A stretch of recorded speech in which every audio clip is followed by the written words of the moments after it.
In our previous video, we covered some important steps for preparing to study. In this video, we are going to focus on a specific strategy showing you specifically how to actually study.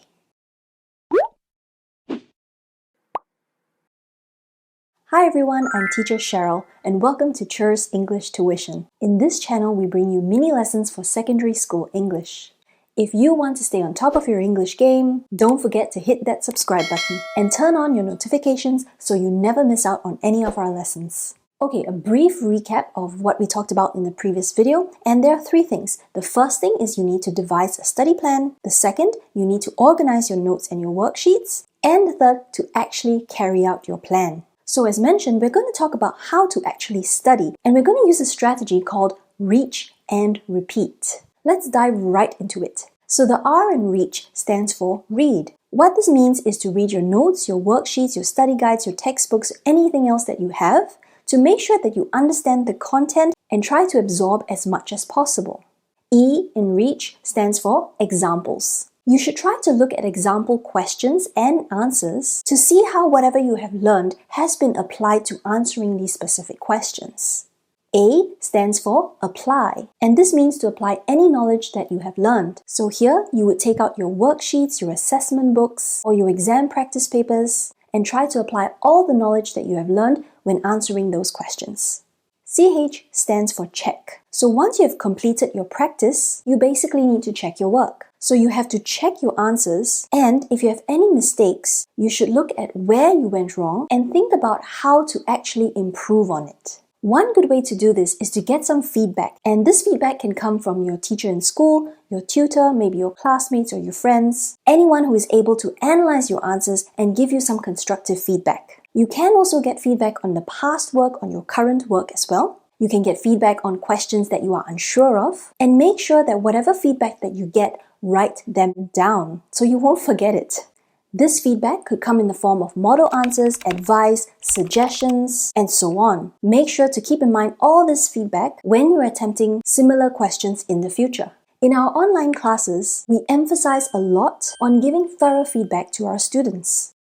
We've seen firsthand how this support and attention has helped them show such amazing improvements in their English grades.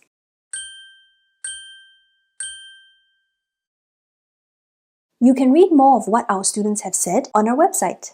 The link will be in the description box below as well. So I'm going to give you an example of how to use this reach strategy. So R and E stands for read and examples. So for example, one area that I want to focus on is the comprehension question type answer in your own words. So I would read through all the notes that I have. I can watch my video on how to answer such questions. I'll put a link in the description box below for you. So you can actually use other videos to help you with this. These videos give you specific strategies on how to answer different components of the English O-level exams. And we usually include specific examples in our videos as well, so you can see how to apply those strategies. So that's one way that you can read and also look at examples. And after I've done all that, I'm going to move on to A, which is to apply the knowledge that I've learned. So let's take a look at an example question. This is taken from the 2017 O-Level Paper 2, Section B. I'll read the part of the passage and the question for you first. With the night came horror.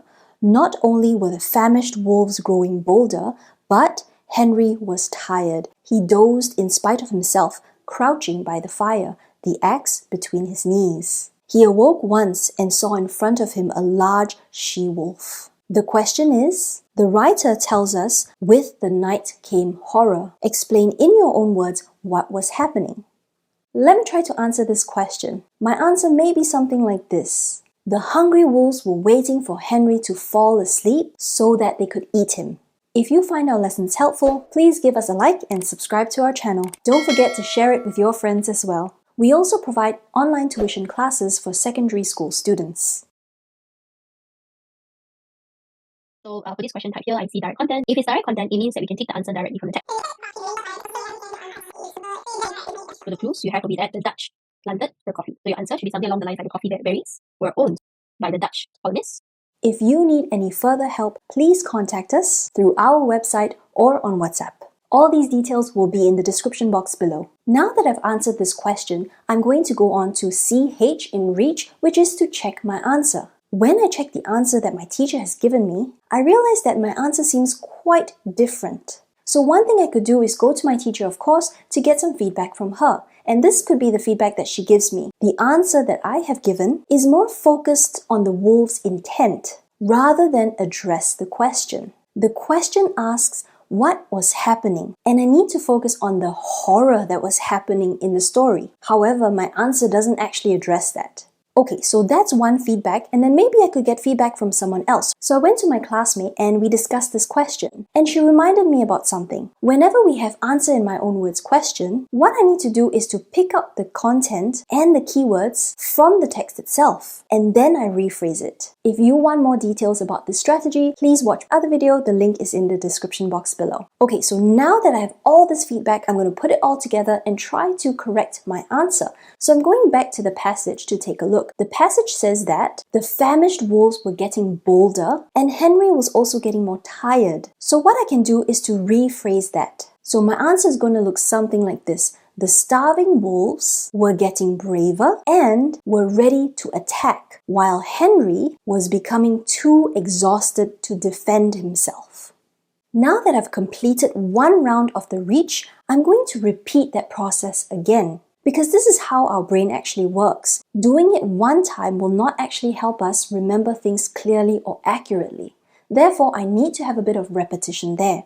So what I'm going to do is I'm going to repeat the entire reach process again. However, I'm not going to repeat it immediately after. I'm going to wait for a period of time. So this could be 1 day, 2 days, a week. This depends on your schedule, of course. So what I would do, maybe a week later, I'll pull out the same question again and I'll go through the same steps. So I'm going to read my notes, my worksheet, my textbooks and so on and look at specific examples. And then I will try to apply everything that I have just reviewed and hopefully things that I could remember from the previous practice as well and try to answer that same question. And then I will check my answers again. And if there's still an error in my answer, again I can get more feedback and try to keep further improving my answer. And of course, if needed, what I can do is repeat the entire process again, maybe another week later. I know it seems a bit tedious, but this strategy honestly helps because it helps you to remember what are the things you have learned and you're training yourself to apply whatever skills that you have learned or reviewed to similar questions as well. Okay, so that is the reach and repeat strategy. Reach stands for read, examples, apply, check your answers, and repeat the entire process as necessary. That's all for today's lesson. If you found this video useful, don't forget to like and subscribe. Most importantly, please leave a comment below if you have any questions about the lesson. And also feel free to send us your video requests as well. See you in the next one. Bye!